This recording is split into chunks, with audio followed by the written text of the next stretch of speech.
talk about dead code elimination, and the first approach is based on depth first search, the second on liveness analysis, and the main part of the lecture is the third approach, which is based on something called control dependencies.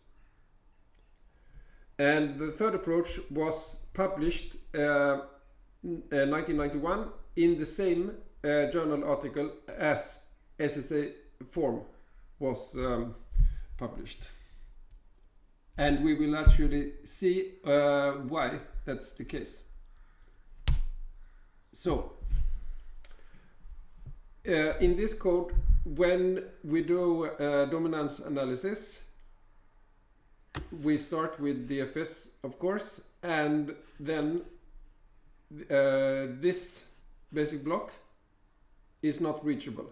So vertices which are not reached during the DFS can simply be removed. Obviously, updating all relevant data structures as well. When we have removed the printf,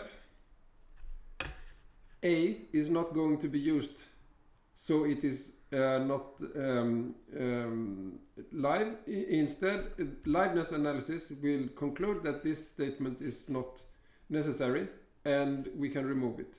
Once we have done that, we will also conclude that this one is not used, so it will also be removed. We could not start with saying this one is not going to be used since it's used in the next statement. So liveness analysis can be useful to remove dead code. Actually, we will not use liveness analysis. We will use DFS as just mentioned, but not liveness analysis for dead code elimination. Instead, we will use something much better. A limitation of dead code elimination based on liveness analysis can be seen here.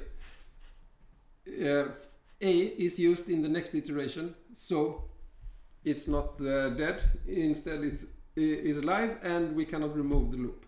Obviously, the loop does not affect the output of the program. When we say affect output, we do not mean timing. It's only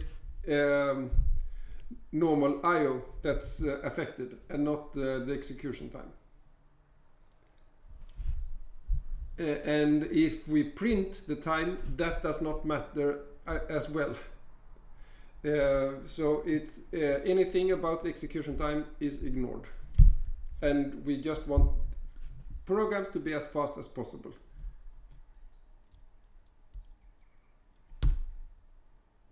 So how should dead code elimination be done? It's quite simple actually. If we remove all code which cannot affect the observable output, then we can remove this one as well. So instead of checking which instruction is live,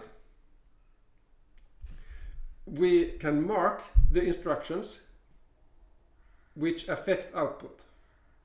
So we start with affecting every statement which affects output. In this case, it's only the return statement. This one is not marked since it was removed during the DFS, or actually after the DFS. And none of these are marked since the return statement does not use A. And then every instruction which is not marked is deleted. We say that when we mark a statement, then we mark it as being live. So those not marked are called dead statements, and they are removed.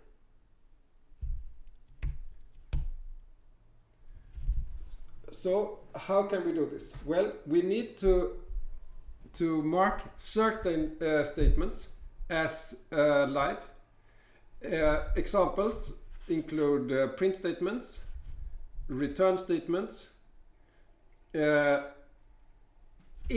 general any function which may affect output in our program, in our compiler, also the put and get instructions.